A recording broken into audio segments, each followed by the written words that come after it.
क्योंकि उत्तर प्रदेश की जनता बदलाव चाहती है, खुशहाली चाहती है। जिस तरीके से काम समाजवादी सरकार में हो रहे थे, उन कामों को दोबारा चाहती है। आज किसान हो, व्यापारी हो, नौजवान हो, हर वर्ग के लोग दुखी हैं सरकार से। जिनके पास अपना काम बताने को नहीं है, अभी तक ये सरकार नाम बदल रही थी, रंग बदल रही थी, समाजवादियों के काम उन पर अपना नाम लगा रही थी। अब तो दूसरे प्रदेशों के और दुनिया के दूसरे हिस्से से भी फोटो चुरा करके अपना काम बताने में सरकार आगे बढ़ रही है। मैं बधाई देना चाहता हूं सोशल मीडिया के तमाम नौजवानों को, जिन्होंने कम से कम भारतीय जनता पार्टी के मुख्यमंत्री जी को दिखा दिया कि विकास क्या होता है।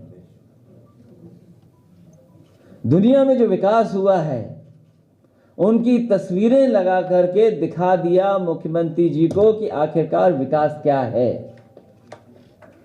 एक भी काम इस सरकार का वो नहीं है जिसका स्वयं शिलान्यास किया हो, उसका उद्घाटन करने जा रहे हो। इस सरकार के मुख्यमंत्री जी और सरकार वो काम नहीं बता सकती जिसका वो शिलान्यास किया हो और उसी का उद्घाटन कर रहे हो। इन्हें अगर अपने पार्टी के नेताओं को भी सम्मान अगर देना पड़ रहा है, उसके लिए भी काम नहीं किया सरकार ने।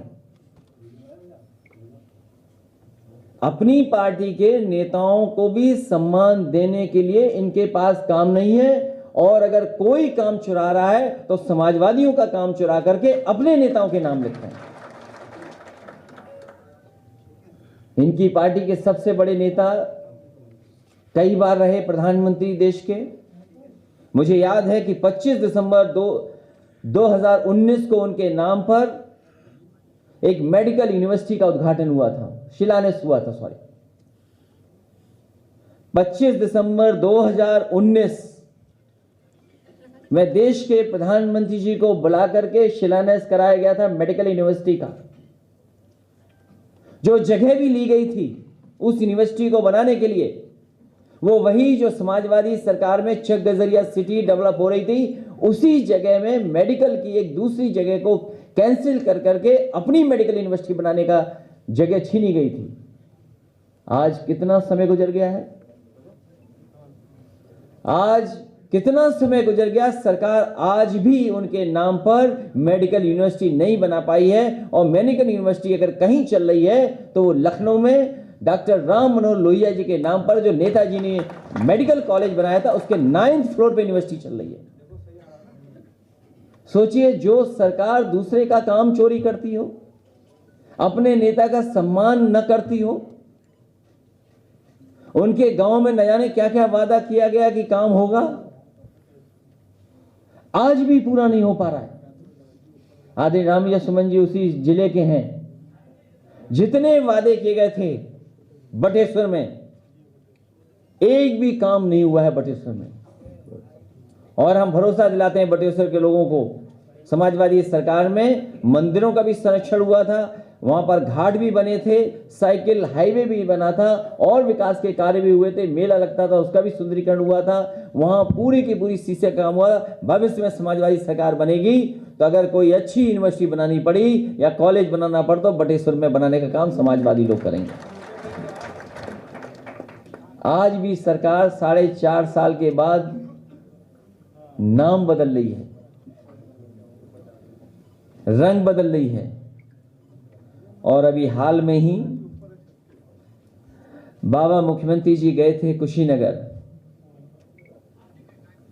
और कुशीनगर वही जगह है, कुछ वर्षों पहले भी वहां गए थे, जब गरीब बच्चों को मिलना था, गरीब परिवारों को मिलना था। मजदूर, किसान और गरीब परिवारों के बच्चों को, परिवारों को साबुन और शैंपू बंटवाए गए थे। शैंपू और साबुन बंटवाने का कारण यही था कि गरीबों की, किसानों की बदबू ना आ जाए सामने। 4 साल पहले कुशीनगर में गरीबों को, किसानों से मिलने के लिए उन्हें साबुन, शैंपू बंटवाया गया था। और बदबू ना जाए इसलिए वो नहा करके आए। जनता सवाल पूछती उनसे, इसीलिए जानबूझ करके भाषा बदल रहे हैं। बगल के जिले में गोरखपुर के भी लोगों को याद है कि सबसे ज्यादा ऑक्सीजन न रहने की वजह से बच्चों की जान गई थी। गोरखपुर के तो थे ही बच्चे, लेकिन कुशीनगर के भी बड़ी संख्या में बच्चे थे। इस सरकार ने ऑक्सीजन छीनी है और आपने देखा है कोरोना के समय पर, कोविड के समय पर लोग भागते रहे, लोग इंतजाम करते रहे। इस सरकार ने न दवाई का इंतजाम किया, न बेड का इंतजाम किया, लोगों को अनाज छोड़ दिया और ऑक्सीजन का भी इंतजाम नहीं कर पाई, जिससे बड़ी संख्या में लोगों की जान चली गई। इस सरकार ने किसानों के साथ धोखा किया, क्या कि आय दोगुनी हो जाएगी, किसानों की फसल की पैदावार की कीमत अच्छी मिलेगी, आय दोगुनी कर दी जाएगी। लेकिन न आय बता रहे हैं और महंगाई के कारण, चाहे वो डीजल हो, पेट्रोल हो, सिलेंडर हो, उसकी महंगाई कितनी हो गई। दालें हैं, तेल है खाने का, सरसों का तेल कितना महंगा हो गया। और सरकार से जब पूछा गया कि सरसों का तेल आखिरकार महंगा क्यों हो गया, तो सरकार कहती है कि इसमें हमने मिलावट नहीं की है, इसलिए सरसों का तेल महंगा हो गया। इसलिए एक बार फिर मैं अपने समाजवादी साथियों को बधाई देता हूं और खासकर बिलाल सहारनपुरी शायर और लेखक हैं, इन्होंने बहुत शानदार गाना लिखा, इसके लिए इनको बहुत बहुत बधाई। केवल गाना लिखा रह जाए और अगर उसमें मेलोडी ना हो, म्यूजिक ना हो, तो वो अधूरा सा लगता है। इसलिए अल्तमस फरीदी, जिन्होंने गाना गा करके बिलाल सहारनपुरी की कविता के चार चांद लगा दिया, और अवनीश कुमार जी को भी बधाई देता हूं। साथ ही में इस टीम को जोड़ने वाले आशु मलिक को भी बहुत बहुत शुभकामनाएं।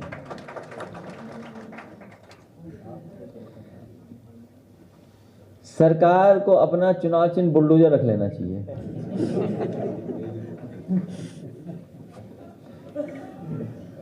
ये सबसे बड़ी उपलब्धि सरकार की है कि इनका पास बुलडोजर है। बुलडोजर में स्टीयरिंग होता है, अभी बुलडोजर इधर चल रहा है, स्टीयरिंग घूम जाएगा तो बुलडोजर किधर चलेगा।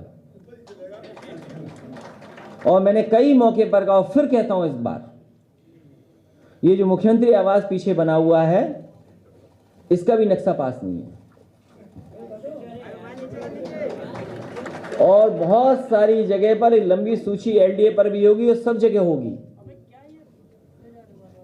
मैं अपने गरीबों को, जो अयोध्या फैजाबाद के गरीब हैं, जिनका घर छीन लिया गया, रात में बुलडोजर चला दिया, तस्वीरें वीडियो सब ने देखा है।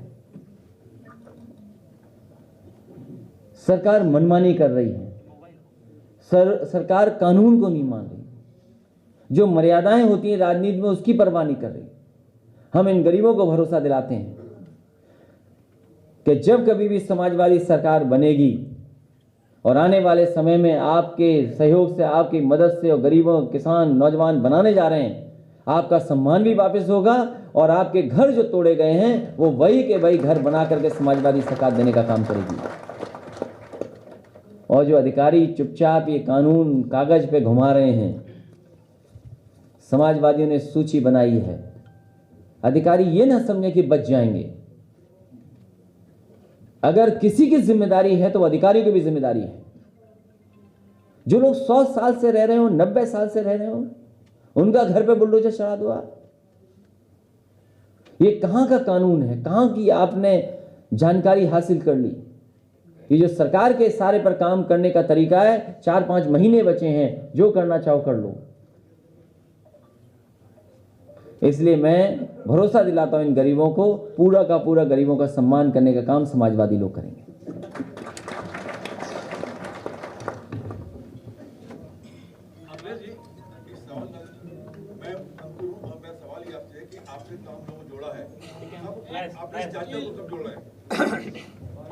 आप कब मिल के आए थे, इसलिए कुछ जानते ही नहीं। अखिलेश जी, कल मुख्यमंत्री योगी आदित्यनाथ ने भारतीय जनता पार्टी में कहा था एक सम्मेलन में कि आपकी सरकार में विजन नहीं था। गोरखपुर और आसपास में इंसेफ्लाइटिस से तमाम बच्चों की मौतें होती थी, अब वो 0 हो गई हैं। मैं मुख्यमंत्री जी से कहूंगा अपनी आईसाइट चेक करा लें, विजन ठीक करा लें। प्रधानमंत्री नरेंद्र मोदी अलीगढ़ में थे, वहाँ उन्होंने स्टेट यूनिवर्सिटी का जब शिलान्यास किया तो ये कहा कि यूपी की स्थिति अब बहुत अच्छी है, वरना पहले यहाँ गुंडे माफिया रहते थे, उनका राज था। तो मैंने सुना नहीं उनका भाषण, लेकिन अगर ये जो शब्द आपने कहे हैं, अगर ये शब्द प्रधानमंत्री जी ने कहे हैं, तो प्रधानमंत्री जी को होम डिपार्टमेंट का, और अगर होम डिपार्टमेंट के डेटा नहीं मंगा सकते तो कम से कम डायल 100 का डेटा मंगाना चाहिए और उन्हें देखना चाहिए कि आखिरकार उत्तर प्रदेश में अपराध कौन बढ़ा रहा है, और कम से कम मुख्यमंत्री जी को ये निर्देश देकर के जाएं कि टॉप 10 माफिया उत्तर प्रदेश के कौन हैं, और कम से कम ये तो पता ही होगा, सबको पता है, उत्तर प्रदेश के वो मुख्यमंत्री हैं जिन्होंने अपने मुकदमे वापस लिए। एनसीआरबी का डेटा क्या कहता है कि लूट, डकैती, महिलाओं के खिलाफ अपराध, हत्याएं सबसे ज्यादा कहां हैं। नेशनल ह्यूमन राइट जो आयोग हैं, मानवाधिकार आयोग, सबसे ज्यादा नोटिस किसको मिले हैं? सबसे ज्यादा नोटिस किस सरकार को मिले हैं? मैंने कल भी कहा था, पिछले दिनों भी कहा कि भारतीय जनता पार्टी को यूनिवर्सिटी बनाने तो अच्छी बात है, यूनिवर्सिटी बननी चाहिए, लेकिन झूठ बोलने का प्रशिक्षण केंद्र सबसे अच्छा भारतीय जनता पार्टी चलाती है।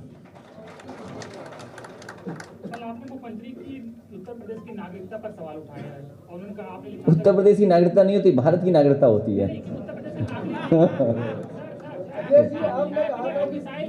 बीजेपी के जो विधायक हैं वो दूसरे रास्ते तलाश रहे हैं, सरकार की साथ गिर रही है, आपके संपर्क में कितने हैं, इतना साफ कर रही है? गाना दोबारा सुनाऊंगा आपको। हैं? मैं चाहूंगा कि जो गाना बिलाल सहारनपुरी ने लिखा है, अल्तमस फरीदी ने गाया है, उसको दोबारा बड़े वॉल्यूम में, ज्यादा वॉल्यूम करके सुनाइए। सवाल अगर पूछना है पूछो, नहीं मेरा गाना चलेगा।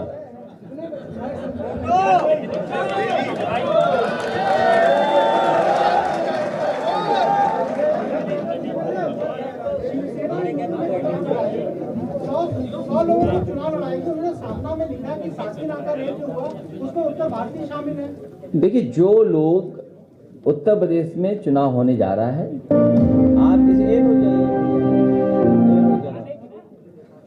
सभी दल उत्तर प्रदेश में आएंगे, लेकिन उत्तर प्रदेश की जनता ने मन बनाया है, उत्तर प्रदेश की जनता ने मन बनाया है कि बदलाव आएगा और समाजवादी सरकार दोबारा बनने जा रही है उत्तर प्रदेश में।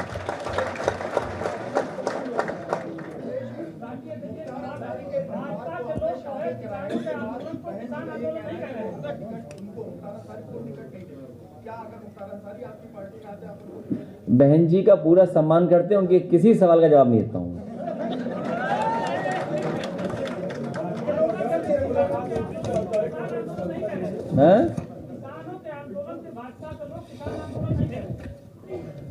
भारतीय जनता पार्टी किसान है ही नहीं, उनमें, उस पार्टी में कोई, भारतीय जनता पार्टी में कोई किसान नहीं है।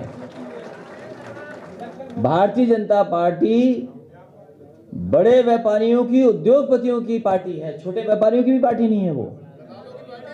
और अगर छोटी व्यापारियों की पार्टी होती तो जीएसटी, नोटबंदी से जिस तरीके से भारत की अर्थव्यवस्था को डुबाया है, इन व्यापारियों का बर्बादी नहीं होती।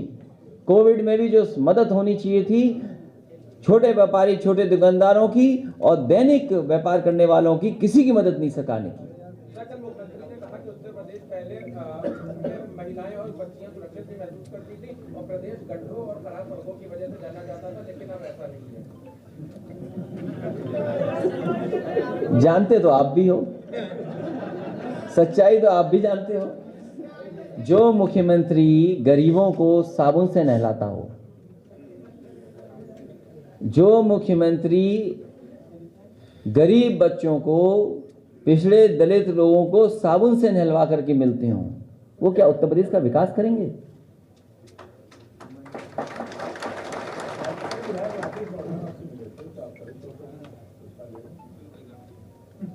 पार्टी तय करेगी बहुत जल्दी और कितने लोगों को सदस्यता दिलाएं।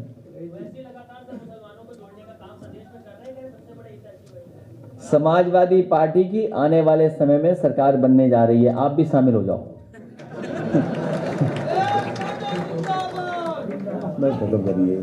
हाँ वही तो हम नहीं मानते हैं।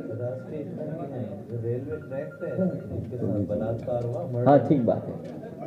हालांकि वो घटना जो बिजनौर की बहुत दुखद घटना है, एक प्लेयर के साथ ऐसी घटना हुई है और राष्ट्रीय स्तर की प्लेयर, और अभी तक कोई सरकार और अधिकारी जानकारी नहीं कर पाए।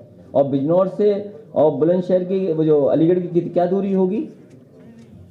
जो आरोप समाजवादी लोगों पे लगा रहे हैं, कम से कम एनसीआरबी का डाटा देखें कि क्या कहता है। बहुत धन्यवाद।